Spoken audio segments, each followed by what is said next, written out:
وَكَلْبُهُمْ بَاسِطٌ ذِرَاعَیْهِ بِالْوَسِیدِ، ان کا کتا غار کے دھانے پر بازوؤں کو پھیلا کے بیٹھا ہے۔ یا اللہ، قرآن تو ہدایت کی کتاب ہے،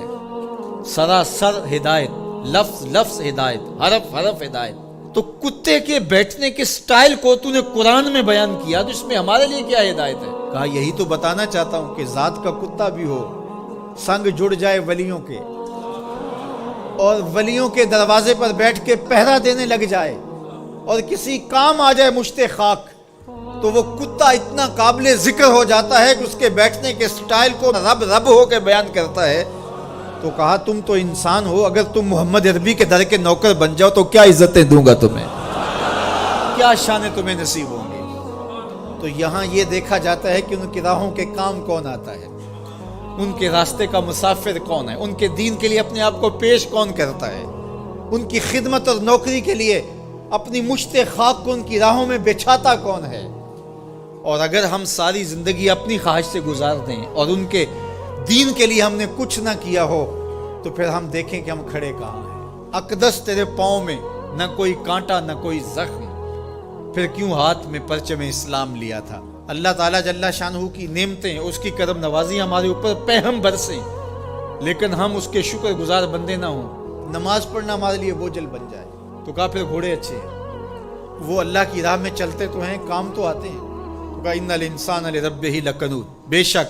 انسان اپنے رب کا ناشکرا ہے۔ اس زمین کو ارض کنود کہتے ہیں کہ جہاں کچھ نہ اگتا ہو، بنجر زمین، جہاں نہ سبزہ اگتا ہو کہ جانور چارہ کھا سکیں، نہ کوئی درخت اگتا ہو جس سے کوئی سایہ لیا جا سکے، نہ کوئی ایسا درخت اگتا ہو جس سے کوئی پھل حاصل کیا جا سکے، نہ شجرے سایہ دار دیتی ہو جو زمین، نہ شجرے پھلدار دیتی ہو جو زمین، نہ کسی جانور کے چارے کی ضرورت کو پیش کرتی ہو جو زمین، اس کو کہتے ہیں ارض کنود۔ وہ بنجر شخص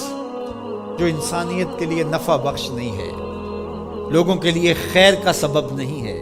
انسانیت کے لیے نافع نہیں ہے اس کا وجود، تو وہ کنود ہے، وہ کسی کام کا نہیں ہے، وہ بنجر ہے۔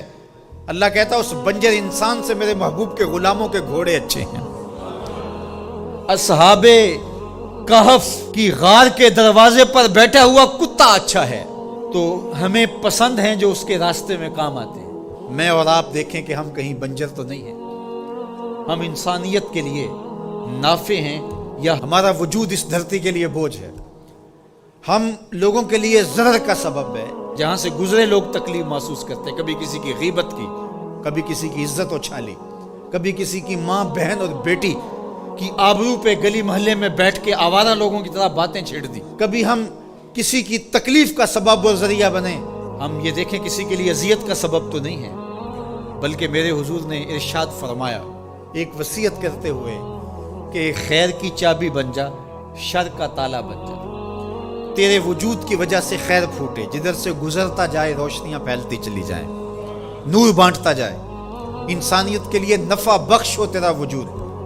نہ یہ کہ تیرا وجود لوگوں کے لیے اذیت کا ذریعہ ہو، حتیٰ کہ تیرے لیے کسی کی زبان سے خیر کے کلمے نہ نکلیں۔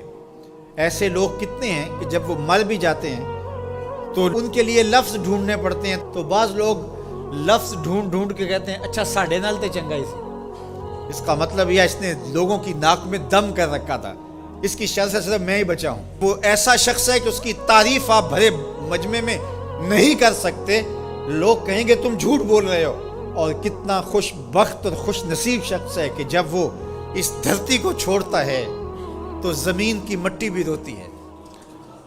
در و دیوار بھی اشک بہاتے ہیں، اور زمانہ کہتا ہے کہ یہ تو چراغاں تھا، یہ تو نور تھا بزم عالم کا، اس کے دم سے روشنیاں تھیں، یہ کیا گیا کہ زندگی کی ساری رونقیں ماند پڑ گئی، گویا روشنیاں بجھ گئی اس کے جانے سے۔ تو خیر کا سبب اور خیر کا ذریعہ بنو، نہ کہ برائی کا ذریعہ بنو۔